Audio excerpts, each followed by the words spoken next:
Mike Lee, would you like to start the announcements? Hold on a second. Tribute to Mike Zitt. Can I have everybody's attention, please? We're gonna get started. Everybody, we're gonna get this started. We've got proceedings to begin with. Good morning. Thank you for being here. Mic check. Good morning. Good morning. I'm gonna get the bullhorn. Mic check. Mic check. Mic check. Mic check.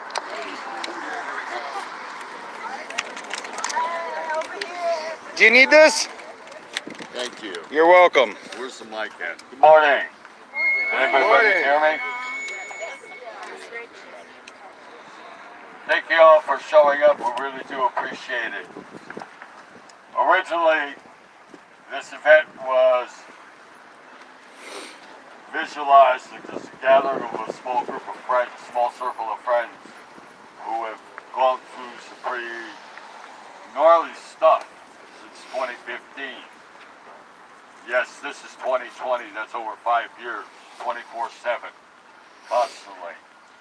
It was a gathering of a small dysfunctional family, and unfortunately we're here today to remember the head of our family, someone who inspired us all, continued to yell at us, just like a good father, a good leader, continue to try to keep us in line. And that's who Mike Zitt was. We never envisioned the gathering as this large. Some of us weren't prepared to do it, and that's the reason a few of us aren't here today. Because of that, they just couldn't handle it, because this was a very devastating loss for our family.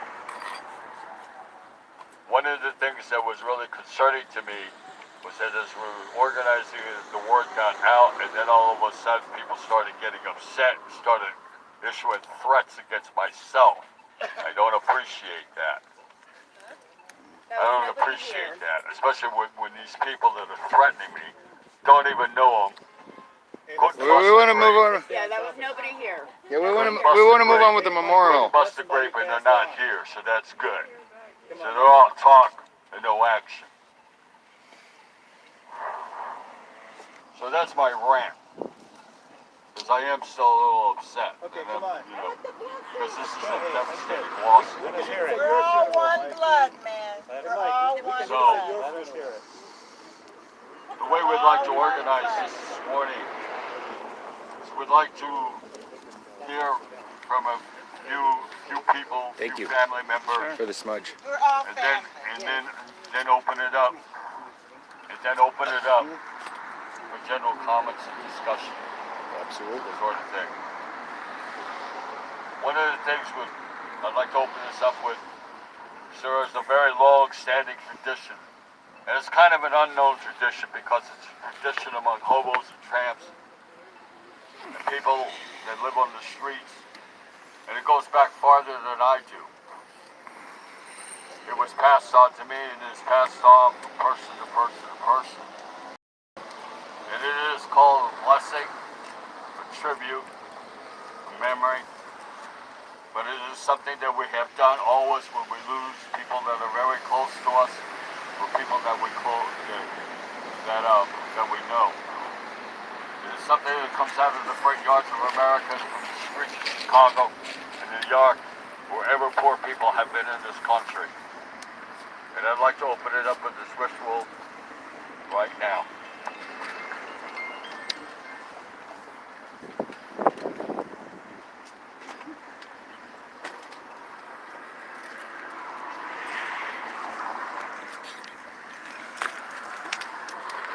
All brothers and sisters, living and dead, you go to a far better place. Thank you, Mike, for everything. I sorely missed you, and I will always wear the jacket with pride and with honor. You made such a difference in my life and other people's lives. And I just don't know what else to say except for all the brothers and sisters, living and dead, you go to a far better place. Skull. Skull. Confusion to our enemies. Thank you, Mike. And I want to let everybody know, anybody that wants to speak, we're going to do a stack once we finish with the core group that wants to say something. Thank you. Michelle? The only thing that I wanted to say about Mike was, the only thing that, I don't know how. Just pull the trigger. The only thing that I would like to comment about Mike was my adamant, I was completely against politics when I got to Berkeley BPOD, and he kept arguing with me because I was all about community. I don't like politics, they all lie.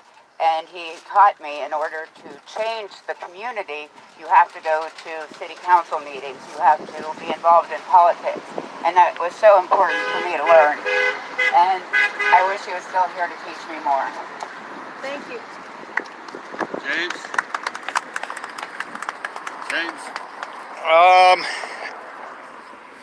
There's so many things that I could say about Mike, and I think each and every one of you that's here represents one of those things that I can say. They're all positive. He was an inspiration to so many, and so many more that aren't here. It's a terrible loss for the resistance, for the community, for the homeless, and I'm just freestyling this. I didn't really think about what I wanted to say, and I'm really happy to see Ben Bartlett, Miss Ritchie, Mike Lee, and I don't know everybody's names. I wish I could meet everyone. Rosa. Feel free to say your names if you'd like towards the end of the broadcast, so we can record all of the people that were here in solidarity and in tribute to Mike Zint, co-founder of First They Came for the Homeless. And for those of you that aren't here that are watching, thank you for watching. I woke up in tears this morning. Haven't cried for a couple days, but something struck me first thing, and this is beautiful. This is really a beautiful tribute, and like I said, each and every one of you touched Mike and felt what he was standing for, and that's why you're here now.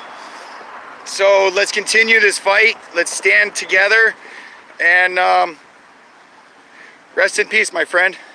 Seth? Thank you.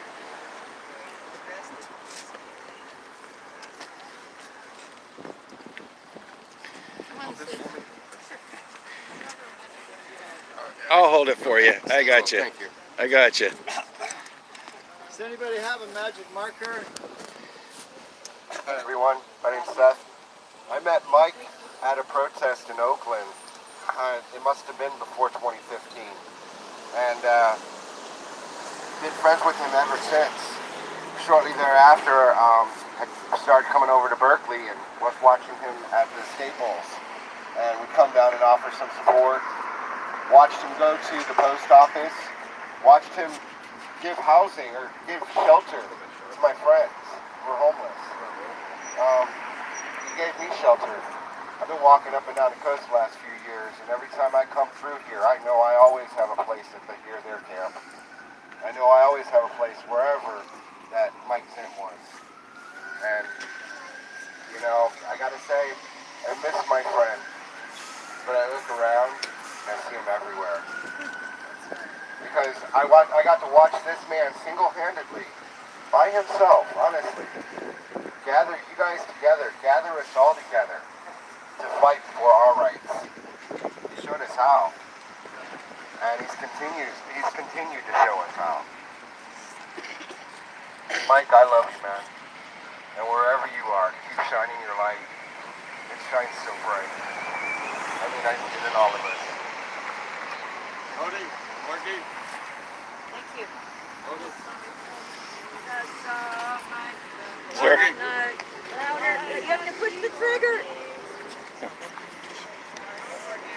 Right here. Right. There you go. I dreamed I saw Mike surf last night. Alive as you What? and Excuse me. Excuse me.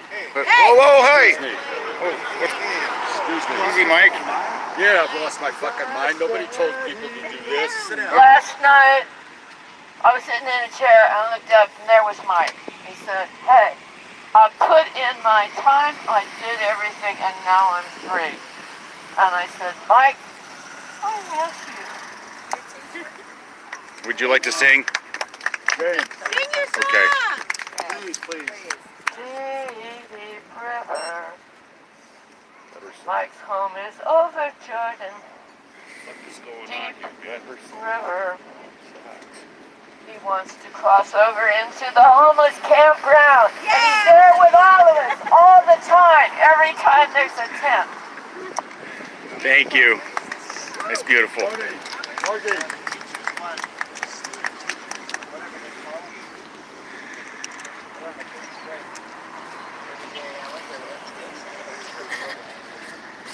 There you go. This is such a huge loss for those of us here and for our city and for this community. And Mike, for those that would listen to him, would become awoke to what the true situation is in this town and the ugly, mean, selfish things that are happening here.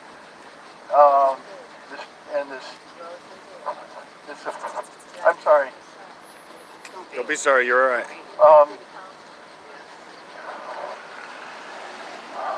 You're right.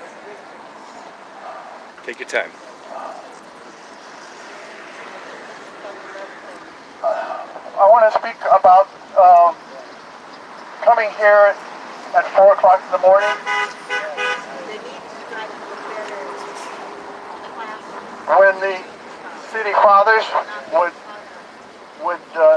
have their forces descend on people with no money, no resources except themselves and their tents, no shelter except which they could provide for themselves with the help of community people, and come in the night when there was no one watching and no one to witness what was happening to them, and terrorize people for their poverty, and drive them out to take their possessions, and to basically say, there's no place for you. We will continue to roust you until we drive you out of the city. And because of this remarkable group of people that came together as a family and were held together by a vision of real, true solidarity and humanity, that they were able to resist this terror that was brought down by our city and by our city representatives, who could not imagine responding to a crisis of people with nothing and no shelter and needing medical care and needing support. Instead of responding with, like our city should have responded in any emergency, to come forward and embrace people in need. They came down with cameras, yellow tape, and trucks to carry away their possessions. They robbed them. And I'll never forget the time on the steps of the city hall when Mike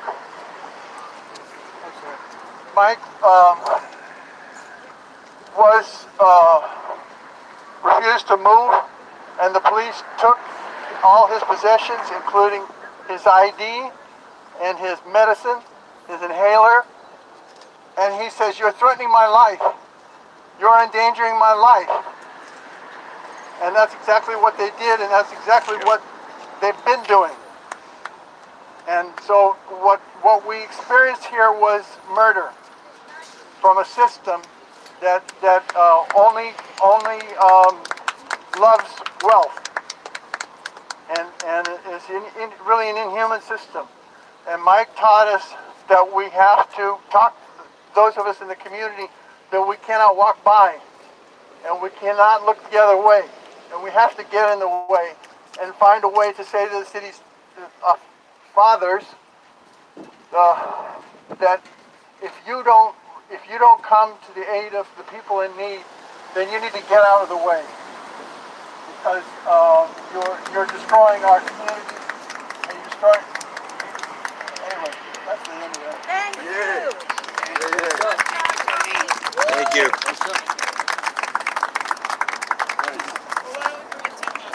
You can stay there. You can stay there if you'd like. Okay.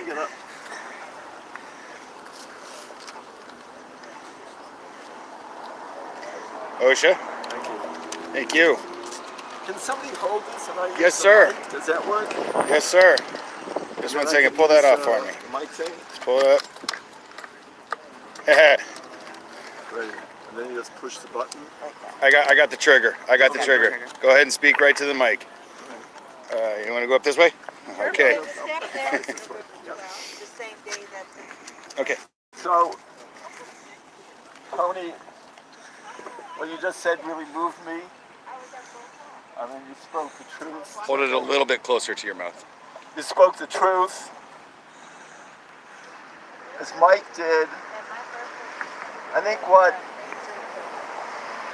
Mike showed to me was that we can have a lot of supporters of homeless people who are not homeless.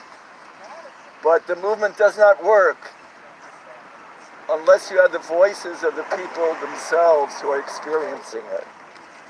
I mean, we can't imagine a movement for Black Power that wasn't led by Black people. And we can't imagine a movement for women that's not led by women. But for too long, we've had a movement of support for homeless people that's not been led by people who are homeless. And Mike showed how incredibly important it is. And I think the time has come where his vision is now really upon us. First of all, the inspiration is there. People who are houseless and homeless are speaking up for themselves. And they're refusing to move. They're refusing to move unless there's a place to go. And where do we come from home? Where do we go? First they came for the homeless, and the Poor Tour were a precursor of what is happening now. They started that movement. And now we have Where Do We Go Berkeley, which is the same. We're not going to move unless there's a place for us to go. And it's the voices of the people themselves that are now being heard. And it's going way, way beyond what any lawyers can do. And that's what's so exciting about the Poor Tour and so on. They did not wait for it to be, quote, legal to assert their human rights. We're being illegal right now. There's a law that says you can't linger on the median strip. Well, screw that law. I protest! And screw the law that says that you can't have a place to live if you're houseless. And it's illegal, the camp there. The Poor Tour went all up and down here. And every inch of that tour was illegal. And every inch of it was right. And as a lawyer, I see the weakness of the law and the strength and the power of the people seeking their human rights that Mike Zint represented for all of us. Thank you. Just go ahead and drop it. Thank you. Thank you.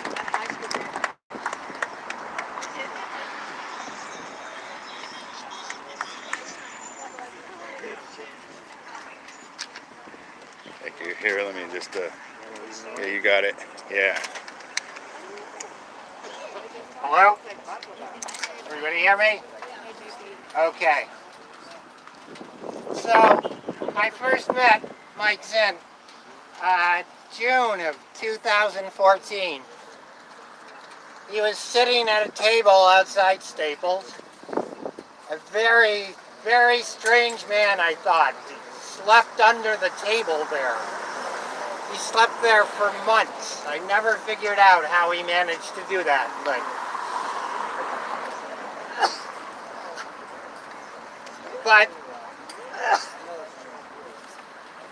what I want to, I could go through the history of Mike.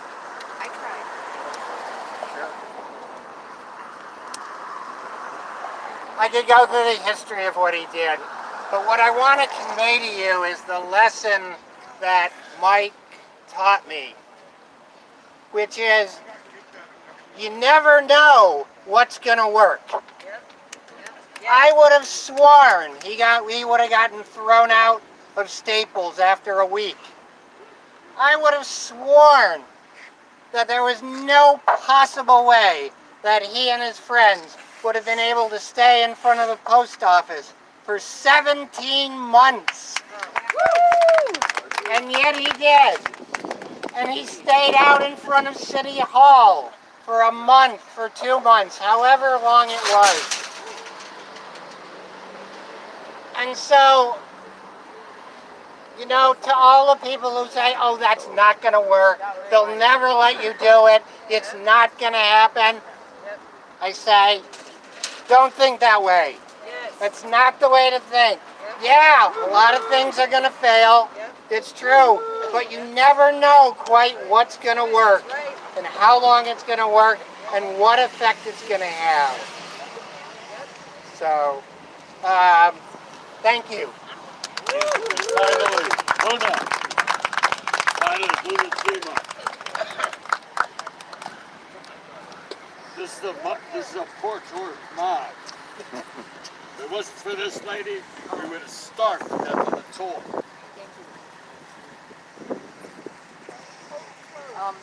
Very close. Even closer? Yeah.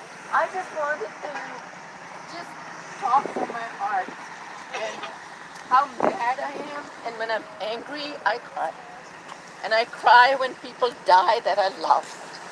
And we've lost too many too quickly that we have no choice but to change the way that we face the politics of this town. I'm telling you, nobody is listening to us. Don't believe that we're being listened to. Don't believe that the money that's being allocated, and I think some of it's just being thrown away, that it's going to do any more good than all the money that has done for the 49 years that I've been doing this work. Show us the housing. If not that, show us what you say you're going to do. Why should it take months and months and months and years to get bathrooms, waters, garbage pickup? Who is running this city? And when are we going to get them out of those seats? I have already endorsed a few people, and because of the last 2 deaths that we've had, I am pulling my endorsements out of those 2 campaigns. I've also just resigned from the Measure B panel of experts because it was just a showcase for just signing off what the staff in this city wants to do and signing off what the council and the mayor want to do. Not what the homeless people want done. Come on, folks. OSHA is so right. Until the people organize and take this issue into their hands, politics will not bend. We've seen this in the past. Whenever there was major changes, it was because hundreds of homeless people would show up. We've got to organize our people on the streets. And I'd rather do that than to be going to city council meetings and talking. I wish I still had my Thank you. shirt. Can I Let me just check the volume on that. get great shirt? Yeah, I think it's been. We'd like to open it up now, to the large group and give you all a chance Full blast. to share with us your thoughts on Mike and about what he meant to you. Hi everyone. So my last conversation with Mike was a couple months ago, or maybe like a month ago, because I was worried about him. I hadn't heard from him in a long time. And, you know, we talked for a while. He was telling me about his little critters that he loves so much, about his family, about his grandchild. And he also told me how he would do anything to make sure that I got reelected. And that made me so happy, you know? And that's what makes me so sad, because he's told me how he wanted to come and speak or write or do whatever I needed. And now I can't have his voice. And back in April, I sent a letter to the city manager. I had 3 people in the letter that I wanted them to serve. And now 2 people are dead. One was 300. One was Mike Zint, to move him back to Berkeley where he could get the support that he needed. And they put him in substandard housing. This is what they do. And I keep hearing these stories over and over again. And, you know, his roof leaked. That created mold. So that led to, I feel, his complications. And that's why I feel he's not here today. So that has to change. We have to find some way to have respite for people, have people be in a place where they can get the support that they need from their friends. He wasn't even, you know, the city didn't even have to help him. Because if he was in Berkeley, he would have had all his friends be helping him. You know, he would have had the support that he needed to be healthy and be happier. But he was isolated out there. It took a long time for him to just walk from his apartment to the gate. I don't understand how they can do that to people that are sick, disabled. It's really, really appalling. So I promise I'll do all that I can, because it's really hurting me that we keep losing all these people that I loved and I thought and I felt. And I know that they loved me. My friends. Mike Zint was one of them. That was one of the things that he told me before he passed. And I went to see him in the hospital. And I was hoping and praying he would make it. So I'm really sad that he's not here. But I so appreciate that I had the chance to know him for the little time that I did. And I appreciate all of you that continue to help the homeless. Because, you know, I'm so tired of people hating on everyone. All we have to do really is love each other. If we love each other and help each other, we'll be in a much better place, space, and time. And we just really, really have to make sure that we change who's in the White House, who's in our Berkeley City Council, because we have an election coming up. We have to see, I mean, yeah, that includes all the seats. Of course, I want to be here again for the next 4. And, but I think some of the people on the council need to be changed. In order to really make the change that we really need to see to be made. Because we're in desperate times right now. That's right. This is the worst I've ever seen in my lifetime. So we really, really have to make sure we get out the vote, complete the census, make sure the unhoused are counted. So we all need to take part in that as well, because that's how we get our money for the next 10 years. It's $1,000 per person. Everyone needs to be counted. And I know this is a memorial, and I'm not trying to make it about that, anything else. But I think Mike would want us all to be voting to make sure that we change the dynamics that we've had for the last decades. This is now, the time is now, really. We don't have, if that person gets reelected, we're fucked. I'm just saying. So thank you very much, and thank you all for being here. Rest in power, Mike. Rest in peace.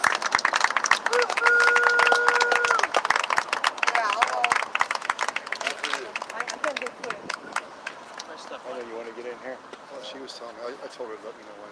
The importance of visibility, can you hear me?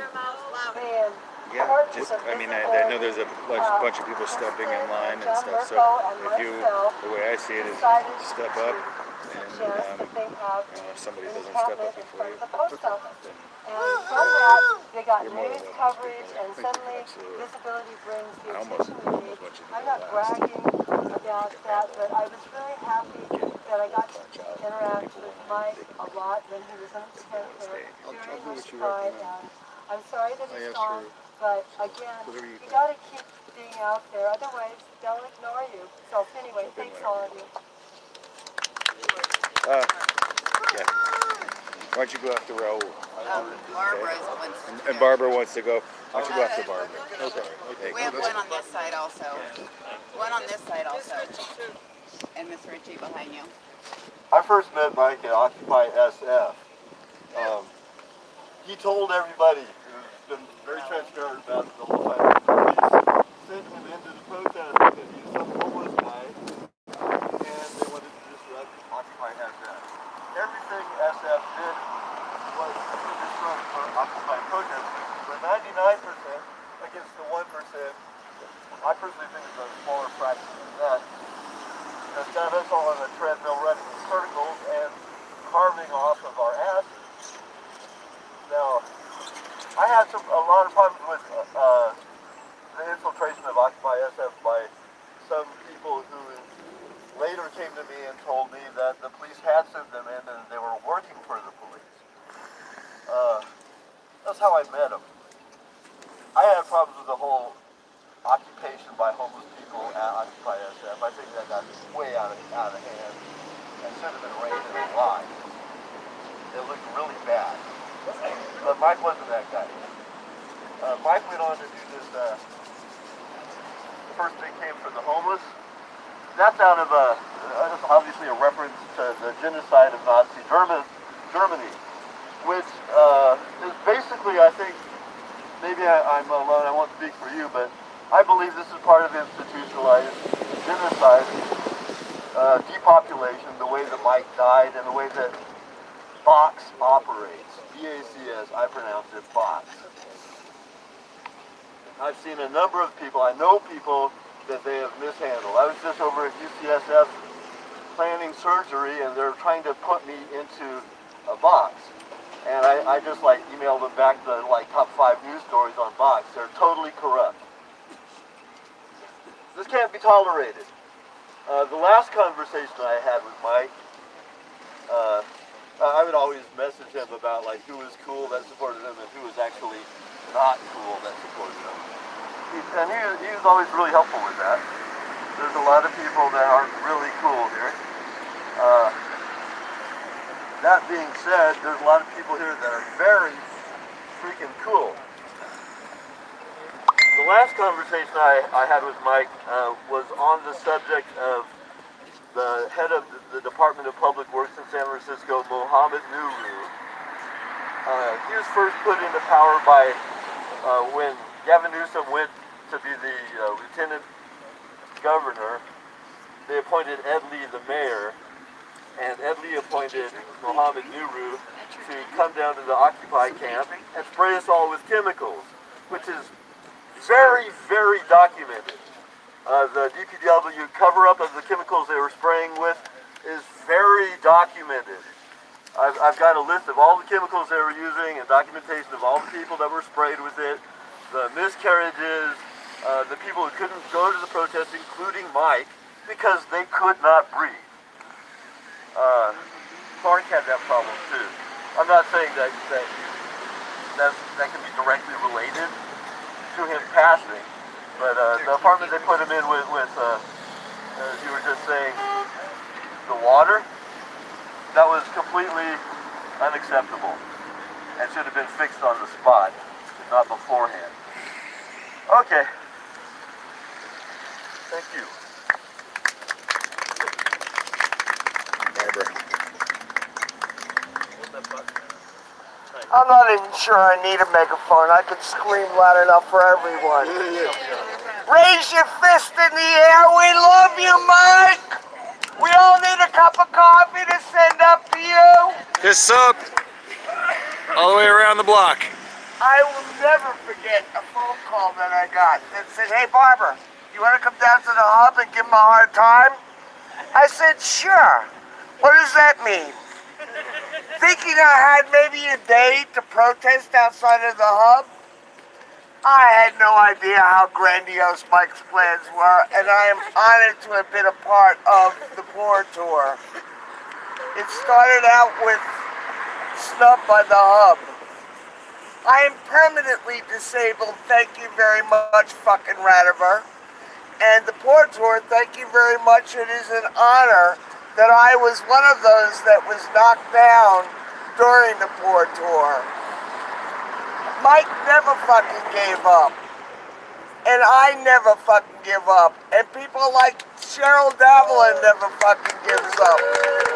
Like Ocean Newman never fucking give up. And we need people like this to keep fighting our fight. Do you know that whatever it is, I forget the fucking alphabet soup, that OSHA works for, they want to get rid of that position? Basically, they don't want to take care of the homeless. They don't want that. It's not a money-making position. It's only until recently that OSHA has been on full-time pay. We all know how many hours he puts into his work out here. There are people like me. There are people like Paul. Paul, I love you, my brother. There are people like Margie and Tony. People like Emily Rose. We're out here with everything we can. I was so proud of Andrea Henson for being able to organize some of the unhoused to start doing political actions. It's one of the things that sort of hurt me deeply with the Poor Tour, that even after I, Miss Barber, founder of Considered Homeless, bringer of soup, and we do way more than soup, every Thursday and Sunday night, I thought for sure they'd sit with us on City Hall steps. I learned a lot during that tour. And the biggest thing I learned is that people are afraid of standing up because they're going to lose everything they have. And those of us who are housies have that luxury to lose everything we have, to stand up and scream and yell as loud as we fucking can that we will not stand up for this anymore. We will not stand for this anymore. You want to talk about ineffective? Talk about a city manager who pays less for her house than pays on a monthly basis than you could find a studio apartment for in Berkeley. It is not right. I'm sick of a mayor who says there's going to be transparency and they're going to do a report on the job performance of the city manager, who, in case you don't know, it runs this city. It is time to do these things. It is time to do these things, and if they're not doing it, to do whatever we have to do. I don't remember the mayor that we had that came out one time and said that, you know, maybe it is time for us to start having, what's the polite word for it? Yeah, revolution, but that's not the word. It's time for us to start throwing shit, is what I say. That's what it's time for. It's not peaceful whatever. You know, it's time for us to maybe not be so peaceful. I loved how Mike always came up with schemes that would make us snicker and laugh. He loved making people see shit that he did. I mean, from making City Hall steps bleed to all the other, like, shenanigans that we pulled off. In the last couple of years since the Poor Tour, when I saw pictures of it, I would cry from missing my family here, and I wasn't even on the ground with you all. I was there at 4 o'clock in the morning when I got a phone call, though. I was there to organize whatever I could to help and support it. And, you know, the other night I got a phone call that said, you know, they're watching us get help, make phone calls. We don't have a phone tree anymore. Maybe we fucking need one. Yes, we do. I called a bunch of people. Everybody, Emily Rose, everybody. Well, We have a phone tree. We do have a phone tree. we need a universal phone use a bigger tree one. or We a can always text use a tree. bigger one. I know when Moms for Homeless were operating, they had a text number that you could register with. I still get texts on that number. We need to get smarter. We need to get angrier. We need to get more vocal, and we need to get out there.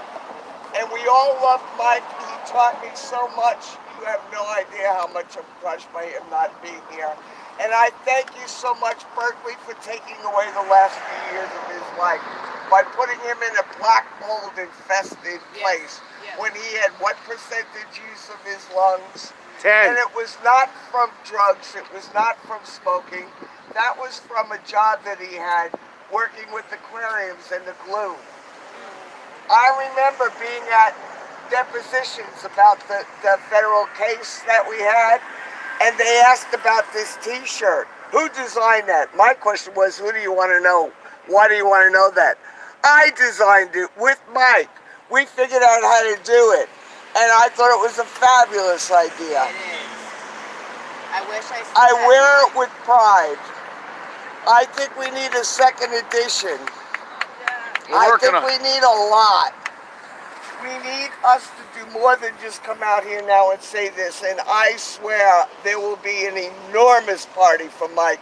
As soon as I feel I can, I am going to start getting to organizing it. And I'm broken right now. I'm hearing about Patches. I don't know if any of you know Patches, He's in the hospital. who sells patches of all things.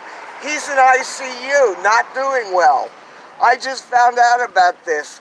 I have been tracking, yes I do. He's in Highland Hospital, I believe. I don't know what his real name is though. Oh, yeah. But he's not wanting anybody to be there.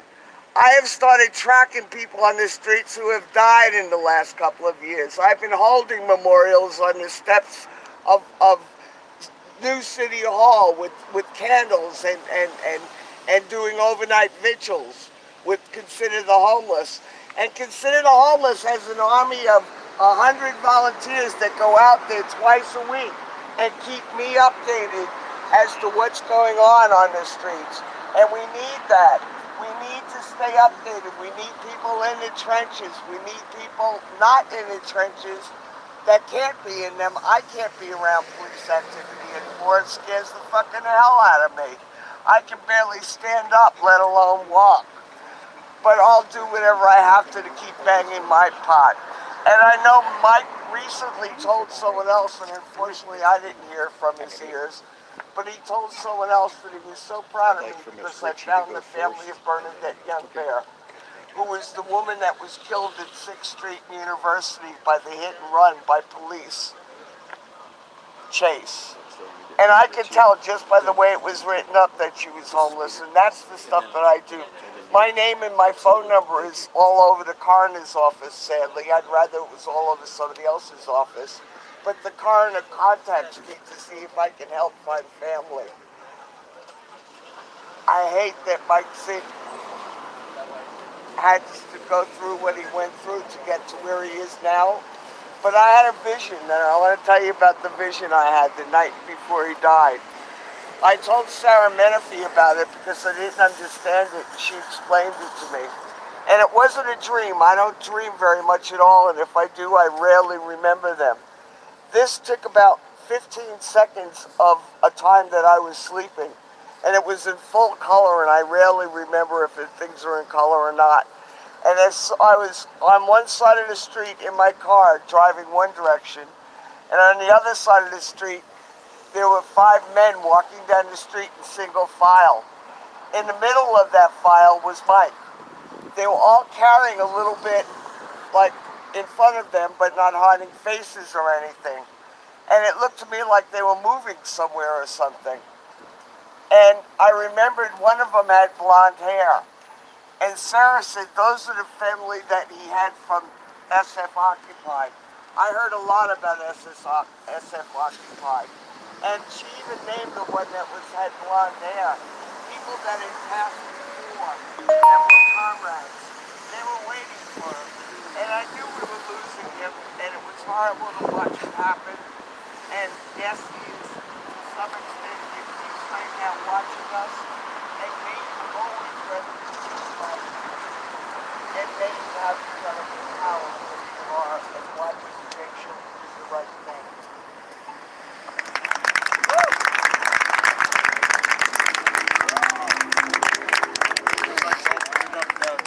I need a hand to move, please. We have other people, Mike. Yeah. There's two more on this Okay. side. Yeah, we got a couple more to go. Good morning. I'm saying to Mike, take a much needed rest. The fight has just begun. There's no more tent space hustling.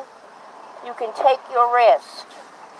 We are going to continue on fighting for better care of the underserved. We need to speak loud and clear, draw a crowd for the council. The only way you get anything done is making a big crowd. When you go in quietly, they don't hear what you say. You need to make a lot of noise and make demands. There's no more of Mike having to tent space hustle from Aquatic Park to the post office to here and there and all the places in between. He can take his rest. But I'm continuing on looking out for those that are left. Take care. Thank you. I'm sorry, I can't hear you. Speak up. Good afternoon. I am Peter, and I'm humbled to be here.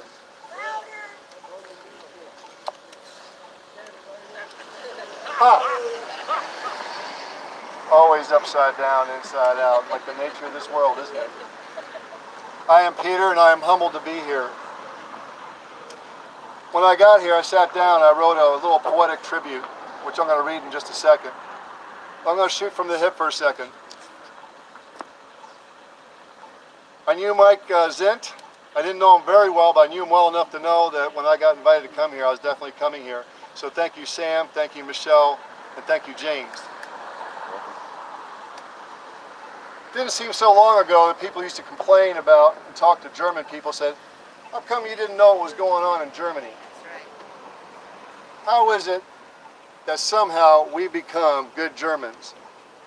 How is it that we don't know that there are 600 FEMA transport train cars sitting in Richmond for 6 months, and they've already taken out a lot of homeless and a lot of migrantes? How is it that we don't pay enough attention that there's 300,000 veterans on the streets, 120,000 in the prisons for abusing themselves with drugs out of frustration because no one's stepping up to the plate? And it won't be a single person, it must be all of us. There are 6.5 million migrantes and homeless in the FEMA UN concentration camps going back 10 years. They are there now. This is called national security. You can't find this on the internet. You can go down and look at the trains in Richmond. The vets put their life on the line. And we have been taught to point fingers everywhere. I would submit, listen to your own heartbeat, because that's where the power is.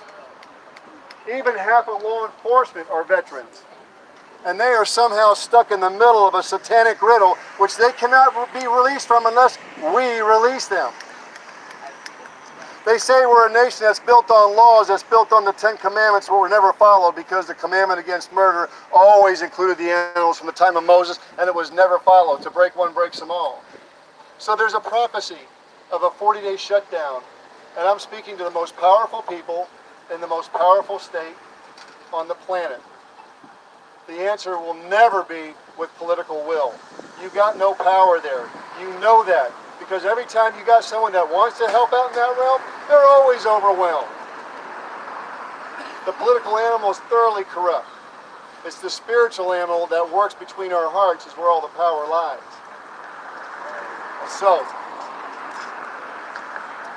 this area right here, I have known people from the Black Panthers, from the American Indian Movement, from the DXE, the vegan group, which happens to be the biggest activist group in the world right now, Veterans for Peace, and let not one truth be rejected. All these things are connected, and the power is not outside this realm. If we were just to use the power of 10 and the wisdom of Zen and abide by the Spirit as you truly do hear it, then we make these connections and shut down the West Coast till these expletives in DC and Wall Street is toast. It's really as simple as popping a pimple. We have all the power. This is the hour. And Brother Leonard Peltier has been down 44 years. And I am going to say one thing about that. I have failed so far to get him out. In his cell is a gift from a matriarchal society called the Iroquois that the system of schools don't want you to know. It's called the U.S. Constitution. But instead, we have libraries the size of the Empire State Building with all the lawyers' codes, regulations, rules, and statutes all designed to steal money out of our pocket. Law enforcement isn't the problem, and if they are, they're 1/50th the problem that the Bar Association is, and their masters, the usurious bankers. So, I am Peter. I am here speaking truth to power, free of all fear. We are the power. It's time to elevate. So I'm going to read what I wrote on behalf of Mike and on behalf of all of us. It's time to escalate, to elevate, to activate by love most fierce. Martin Luther King saw the promised land so true, as I speak through my heart to the hearts of you.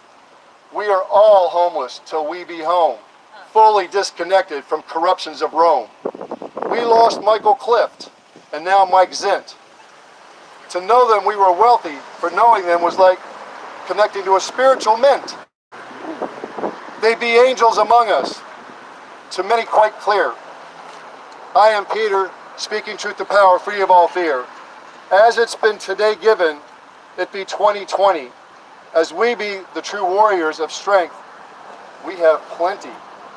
To honor our warrior, Mike, who has traveled, let us unleash our power this hour. Set it free for all to see, fully unraveled. For everything be connected. Let no truth be rejected. We be among the most powerful in the world here in this state. Now to fulfill our fate as destiny's date. All activist groups, as the Wet'suwet'en, right now the Wet'suwet'en who are shutting down the ports. Why are we not there having this report? Now with all these groups, you will put all your strength and love to unite. Only together we will change the weather and finish this fight. And so it is. Unless we unite with the Wet'suwet'en, the Black Panthers, the American Indian Movement, the Brown Beret, bring them all together. Now, take the open court. Yesterday. There's nothing the system can do when we shut down the port. And I will say one thing about law enforcement, because I know a lot of us have had negative experiences with them. Serpico said 10% are really good, 10% are really bad, and 80% wish they were really good. That's pretty much true today. But here it is. The good guys can't do anything because when they do, they get murdered in much greater numbers than you could imagine. They want to help, but to help, we need to help them be free by freeing Leonard with the 40-day strike, which frees the U.S. Constitution, first time ever. Law enforcement works for us, first time ever, and we change the entire equation as we take this nation to its highest station. I say it, you hear it, I tell you it's true, as I speak from my heart to the hearts of you. As it's been given, this is the path to the promised land living. Amen, amen, aho. Thank you. Do I gotta press this or not? No. Can you hear me? Can you hear me now? No? Now? How about now? Okay. My name is George, and I'm going to attempt to read a poem as well. Okay? But first, I represent your city's Peace and Justice Commission. And thank you. I really feel like profoundly sorry for the way our city has treated its most vulnerable citizens. And I can only say we will do what we can to turn this monster around. But I also believe that things are going to get a lot grimmer and a lot more dismal. That's my fear. And I don't want to dwell on that, but I think clearly we all need to hang together, and we need everybody's participation, but more than that, the leadership of every community within the city. Now, I'd like to read what is actually a song by Bernice Johnson Regan. Yes. And unless there's anybody here with a good singing voice that can lead it. Ira, where are you? Yes, Ira, where are you? And this is dedicated. Which one? It's they're falling all around. Okay. And this is dedicated to Mike. This is dedicated to Michael Deal. Should not forget. This is dedicated to Gene Bernardi. And to, of course, 300, all wonderful and sometimes obnoxious personalities, which we celebrate every aspect of. So, they are falling all around me. They are falling all around me. They are falling all around me.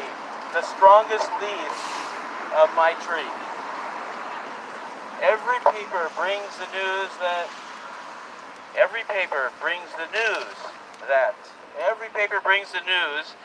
the teachers of my sound are moving on. Death, it comes and rests so heavy. Death, it comes and rests so heavy. Death, it comes and rests so heavy. Your face I'll never see no more. But you're not really going to leave me. You're not really going to leave me. You're not really going to leave me. It is your path I walk. It is your song I sing. It is your load I take on. It is your air I breathe. It's the record you set that makes me go on. It's your strength that helps me stand. You're not really going to leave me. And I have tried to sing my song right. I have tried to sing my song right. I will try to sing my song right. Be sure to let me hear from you. Right.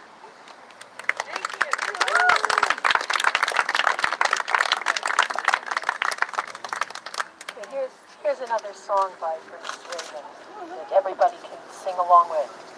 We who believe in freedom cannot rest.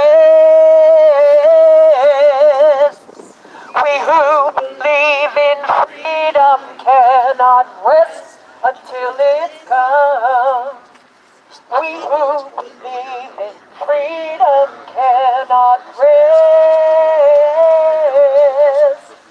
We who believe in freedom cannot rest until it comes. Until the killing of black men, mother's son, is as important as the killing of white men, white mother's son. We who believe in freedom cannot rest. We who believe in freedom cannot rest until it comes. That which touches me most, is the chance to work with people, passing on to others that which was passed on to me. We who believe in freedom cannot rest. We who believe in freedom cannot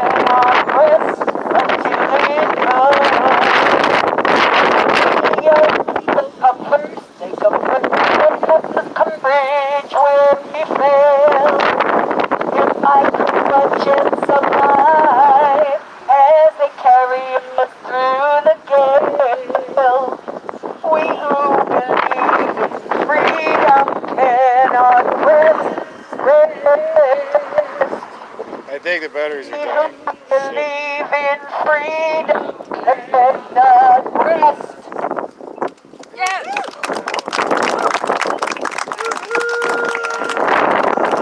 I think that I could probably speak loudly enough without a megaphone, although it feels unsomber to yell. But I'm Emily Rose, and I met Mike Zint for the first time at Liberty City when he and several of his noble comrades parked out in front of Berkeley City Council, Berkeley City Hall, and said, "We need a place to go.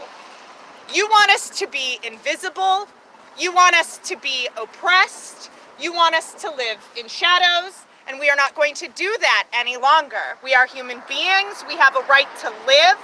We have a right to a community. We have a right to self-determination, and we are going to sit on your front steps until you give us or acknowledge those rights. They're not the city council's rights to give, but until you acknowledge those rights and until you care for us."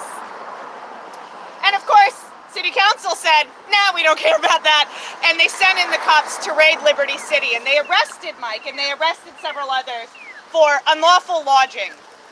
The idea that somehow if you have the audacity to live and exist, sleep, occupy space in this world that isn't something that you've paid for outside of your tax dollars. Of course, our tax dollars, their tax dollars, Mike's tax dollars paid for the land that we're standing on now. But if you have the audacity to live somewhere that you didn't pay somebody to live, that you can go to jail.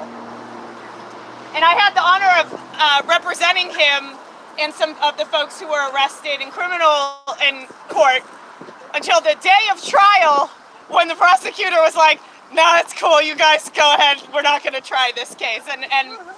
But that was the beginning of my engagement with the legal system and the resistance on behalf of folks who are experiencing homeless, who are demanding the right, that their right to live and their right to exist, their right to organize, be acknowledged. And it was the beginning of my 4 a.m. and 5 a.m. calls to come out and yell at the police for harassing folks, moving folks, forcing people to move under the cover of darkness, to make sure that nobody in the city of Berkeley could watch it, and to make sure that the people who drove these streets to go to work and ignored the poverty and ignored the human rights violations that were existing on their streets wouldn't have to be confronted with the way the police handled it. Wouldn't have to be bothered.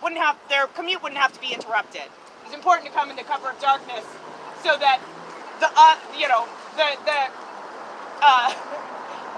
others did not have to be inconvenienced. One of the most stark things that happened when I was representing folks from First They Came for the Homeless in a lawsuit against the city of Berkeley over retaliation was that the city of Berkeley continued to refer to the residents of Berkeley and then the homeless, as if folks who had lived in Berkeley their whole lives and become homeless, folks who were experiencing homeless and made Berkeley their home, could not and would not be residents.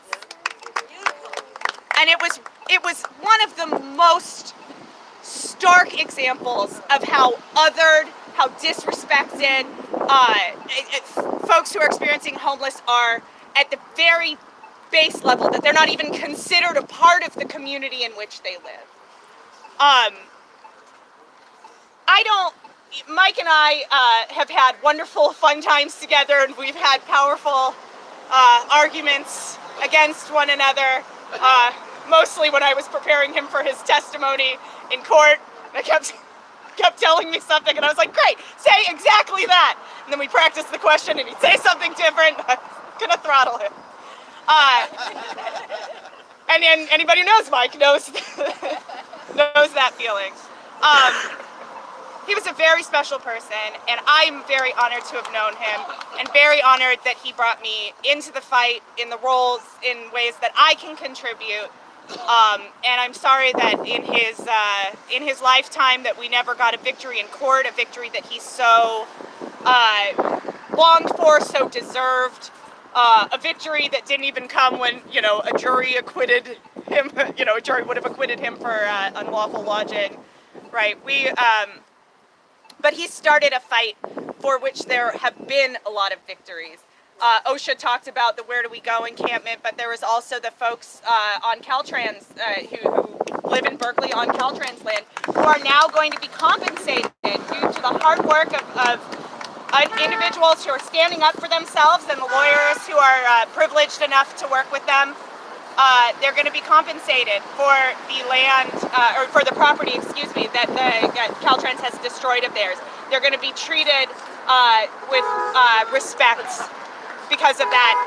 And Mike really started a lot of that demand for respect in my eyes, or my experience, and I think brought us all together and really gave us this community. It's beautiful to see you all here. It's beautiful to see all these faces that I know and love so well in the sunlight and rather than in the darkness at 5 a.m. But thank you for being here and for inviting me and make sure that I knew, and I'm grateful for the time I had with Mike, and I hope that he is resting now and resting in power. Thank you. Thank you.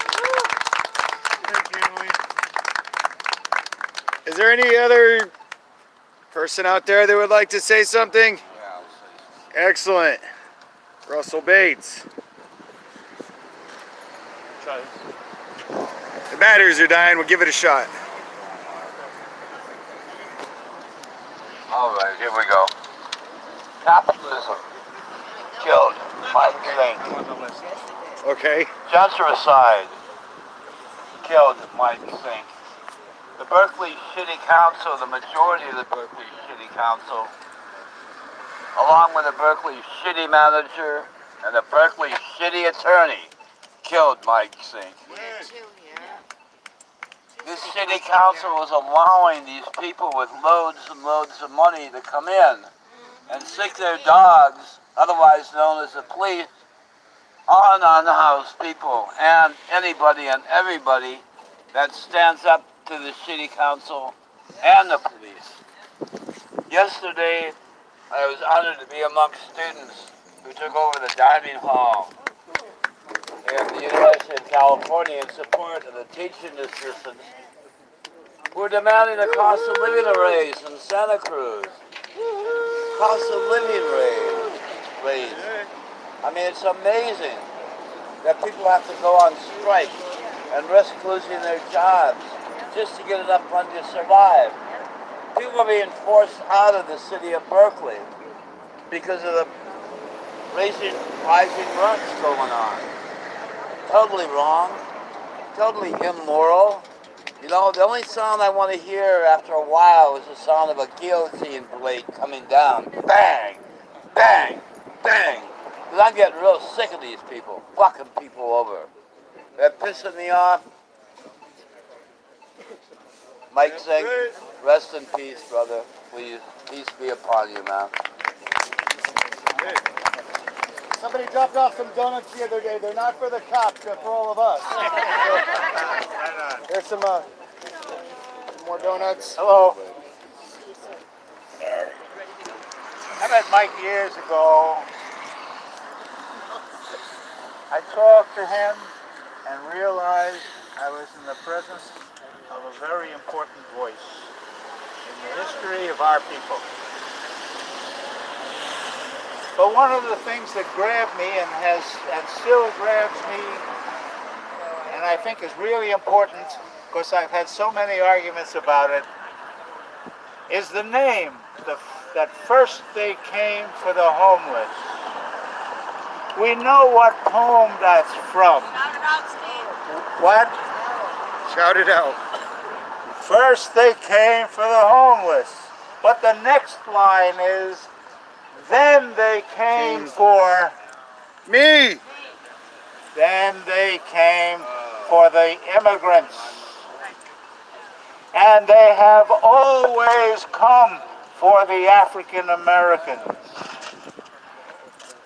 And they have always come for the Native Americans. And we have lived in a world in which they have come for us. We have lived in a world that we have reconciled ourselves to, that they can come for people. We stand here now, mourning, and I mourn for a guy named Mike Zipper, because he had a voice that is rare.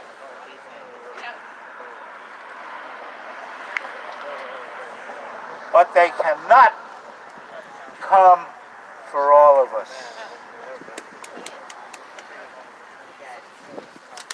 We are here, looking at each other. If we go home, just having said hello, good to see you, we aren't using this time. We aren't using our prisons. We aren't using who we are. We aren't using the fact that they haven't come for us yet. It starts right here. I remember when they set up an encampment. First they came for the homeless and camped right here on this lawn. We're back. We're back. Some of us are housed, some of us are not. We're all together. This is our lawn. And this lawn goes from the Pacific coast to the Atlantic coast. We have to understand that. So if we're not talking to each other now, if we're not doing more than saying hello, good to see you, we're not living up to what this lawn means. Thank you.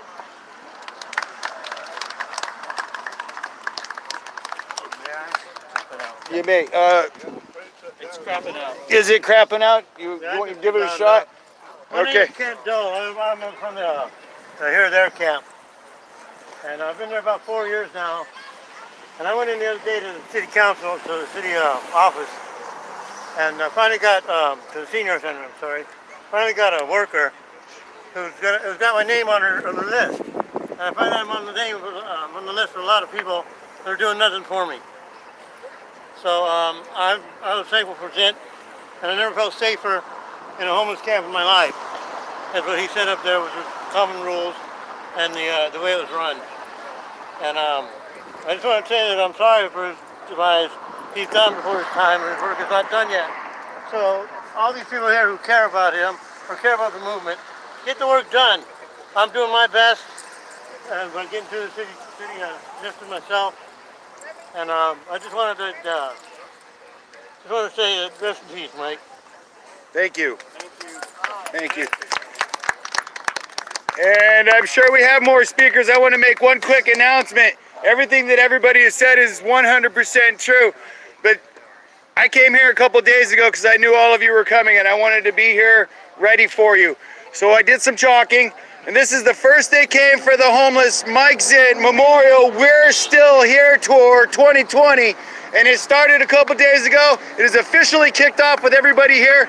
So I will be going up and down the streets of Berkeley representing Veterans for Peace. First they came for the homeless, all those that are oppressed. We need to join in solidarity, like it's been said. And for Mike and for all the rest of the people living out there on the streets, I implore you to spread the word. Find my camp. If they run me off, I'll go down the street. I'll take corporate yard. I'll take their empty property up there. But the first thing that's most important is I can't do it alone. Head count and background support is required, and that's what Mike Zint had. That's what we've had since the Occupy movement, and that's what we have here. So let's continue this fight. And like this says right there, join us. So one more speaker here. We have Paul Blake. Hi. I met Mike at first in San Francisco, and then he came over to the East Bay. There's something that I haven't heard enough of that Mike was fully engaged in. And people would ask me, well, what do you guys talk about when you're sitting there in the tent? And I would sit in the tent at the post office with Mike Lee and Mike. And something that we talked about all the time, and I think we really need to remember, is family.